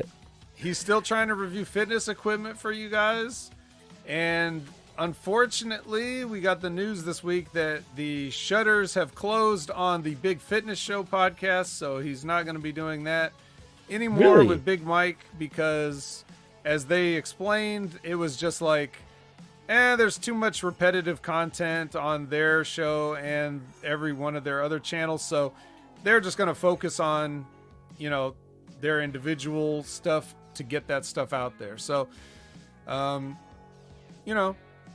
they said it's a good thing, but that's just one less thing Stevie's going to have on his plate to weigh him down so that he hurts his back again. So I guess we'll say it's a good thing. But for everything else he's doing, check him out. BWO Stevie Richards, all the Instagrams, Twitters, everything. Yeah, you can find him. He's a public figure. Yeah, absolutely. He doesn't advertise his Facebook, so I won't give it out there. But, he's on there if you can find him. And Homeboy, wrong show, man. Dustin Poirier didn't finish his story. Well, too bad to him. Anyway, in saying that, if you want to follow me on the Twitter, you can at DJ Mass Effects, as it says right there. And also follow me at the PWC Network on the Twitter. Also, like and subscribe right here at Hameen Media Group on the YouTube. Give us a like, give us a share, and heck, subscribe and click on the little bell. You will not be disappointed. And also, like and subscribe at channelattitude.com, where for $5, not only do you get the realest, but the best talk in all of pro wrestling. It's only $5. Come on now. I'm sure everyone's got $5 in their pockets. It's only loose change. You can't get anything for $5 anymore. You can't. Not even a coffee, bro. A $5 Little Caesars pizza is now like $9.99. Really? What? There was $5 pizzas at one stage? Oh boy, we're there. Damn, dude. Oh well, we never get that shit. We got $10 fucking Domino pizzas. That's as cheap as it gets, and they suck. But anyway, so just think about that. What you could get one pizza at Little Caesars, and that's just Little Caesars. It's not even like a good pizza. It's not even like a premium quality pizza. You'd get one of those, or you get 2 months of Hami Media Group content on Channel Attitude. Like, absolutely. What is the real value here? It's not even hard to figure that one out. Homeboy, before we go, says, what about Big Pal Matipano? I know he's talking about Big Sal. What has happened to Big Sal, actually, Vet? Have you heard from him? He's disappeared. No, I haven't. I guess everything's I used to talk but to him. he just hasn't really been in the public eye, I guess. Dude, he was more of a conspiracy horseman thing, and then... He's on the low. People used to think, I remember reading threads of him, he was dead. Where's Big Sal? He wasn't. Me and him actually used to talk a lot privately, man, at one stage, a lot. He's told me a lot of stories. But I haven't seen him in a couple of years, or spoken to him at least in a couple of years. So shout outs to you, Big Sal, if you're ever listening. You're probably not, but I don't blame you. But because he's just so over the wrestling business. You know what I mean? But yeah, man, shout outs to Big Sal. But in saying that, let's take it home, Vet. Excuse me. Oh, did I mention also like and subscribe at the pwcnetwork.podbean.com and also at mediagroup.podbean.com for all our affiliate shows. And that's a wrap. So in saying that, I am Jimmy T. That is the Vet Jamie Williams. And you've been listening and watching the HMG Saturday Night Wreckage right here on Hamid Media Group and also on channelattitude.com after the fact. And we're out. Peace.